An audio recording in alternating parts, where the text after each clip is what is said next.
Hello guys and welcome back to another video. Czar here, and today I'm very excited to say we're gonna be talking Ragnarok Online 3 again. But first, let's do our usual video tradition lately, which is showing my little boy, which is right here.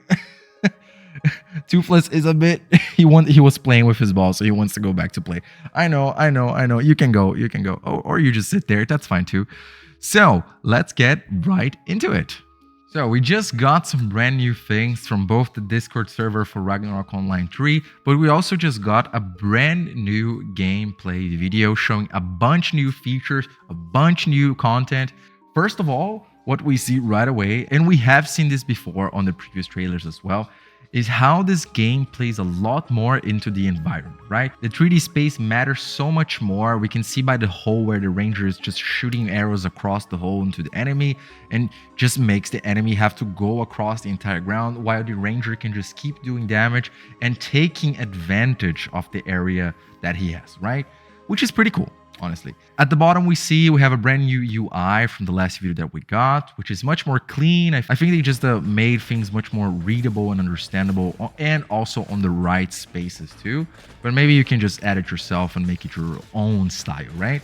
But we still have 6 skill slots on the bottom, which still makes me a little bit sad. But at the same time, we also have a little lock on the bottom left corner, which I hope and I pray could mean that we can switch bars or just, I don't know, just have some more skills, which would be awesome, right?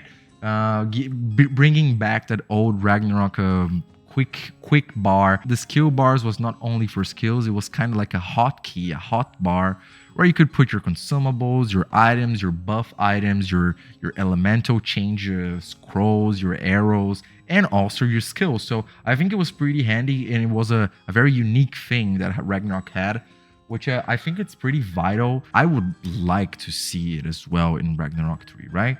But it all comes down to balancing. Moving on, we see how it plays so much around movement. You can dodge enemies just by standing in the right place, and the enemies also seem to be balanced around that too, which is cool. It makes for a lot more interesting mini boss fights, such as the Angeling that we see here and the Deviling that we're gonna see later in the video, because they have like those big area skills where you're gonna have to move away from the mob, or you can also hit everyone in the party, which is just plays a lot more into that team composition, team play. This makes for more interesting fights, even more for these mobs, which before in the usual Ragnarok didn't really stand out that much, besides maybe have like their own mobs that were just standing around them, and that was about it, right? And being like the one mob in the map. And they also made them bigger, which is that's nice. Also, the recreation of the cities, we already saw this in the previous videos, but it looks really good, very faithful to what we used to have in Ragnarok Online. It seems like there's a lot of care and passion and just the attention to detail going into it. And they also added weather, which makes for a very nice change, and it would be even cooler if it could impact the game in a way, like skills or events, you know?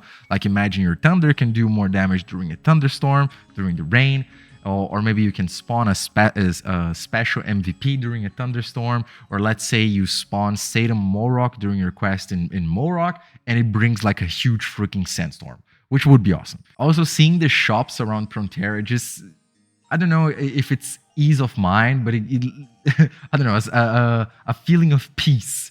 It means that we're gonna have a lot of player-based economy, and also that nostalgic spirit of the old Ragnarok, right?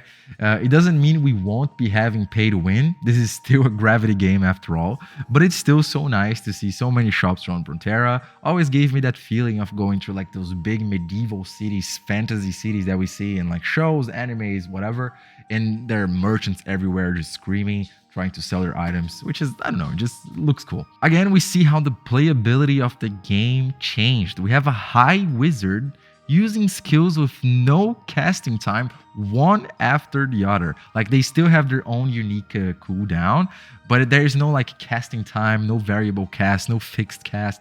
They're just casting it away and kiting enemies too.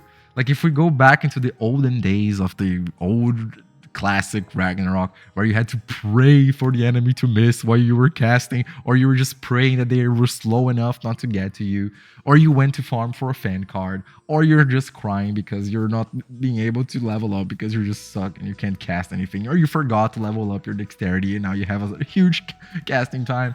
You know what I mean, right? It's just a big change in gameplay mechanics, which we also see in this assassin right here. Like, bro just freaking TP'd across a wall, right? Like, it's again how much the environment has a place in this game. Like, he just TP'd across a wall, which was something that wasn't feasible in the usual Ragnarok. And oh my freaking god, seeing the ranger using traps in a useful way made me so happy, man. I was a big time ranger player and they always felt so clunky to me. I don't know, maybe the mobs weren't stepping in the right spot, or they wouldn't do enough damage, or the CC that they would do just suck. And I don't know, it wasn't, it never was right. You know, the traps never worked the way I envisioned in my mind. And this game seems like they're trying to give traps the right feeling for it, and it just makes me so freaking happy. And moving on, we have the 10-player dungeons. We saw a couple of these back in the other trailers, but they're giving much more emphasis on this one now, showing a lot more what we're going to be doing in those.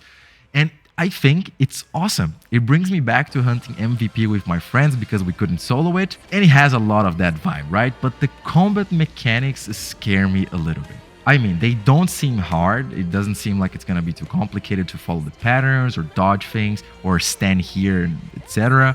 But let's be honest, a lot of us play alone, right? Sure, we get into groups sometimes, or we have a guild, or we play with friends, but finding 9 other reliable enough people to do these can be hard sometimes, right? And if you have a matchmaking, a group finder, or something similar, it sure helps. But what's to say that those people are not gonna just waste my time because they keep missing the mandatory mechanics? It also comes to how impactful are these mandatory mechanics, right? It's like, if you miss, are you dead? If you miss, it's a party wipe. How vital are these to completing these 10-player dungeons, right? Maybe I'm overreacting a bit and it will be fine. I still think they look amazing. These are also a lot of brand new bosses, which is great to see, even more when Gravity usually just likes to Ctrl-C, Ctrl-V from the OG, right? So seeing new bosses, new environments, it's just breathtaking. I love seeing this.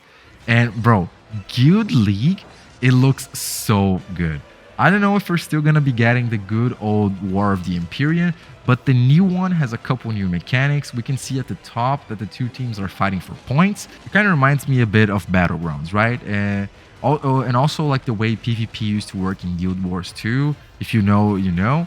And also that sneak peek at the end of that siege moment, those siege mechanic, it's also pretty freaking dope. It's just something new and refreshing for guilds to try and test their skills. And it's just that's what I want from Ragnarok, right? I don't want just the same game. I want the same universe, and I want a better game that manages to keep the spirit of the OG. Also, apparently, it seems like there could be a couple of new skills in the game too. I can see from the mechanic having like the harmonic volcanic arm. And I've been trying to scour through the video to see if I could spot some new skills for real. But I'm not 100% sure on this, but the skills do have new animations, right? They look different from what they used to be.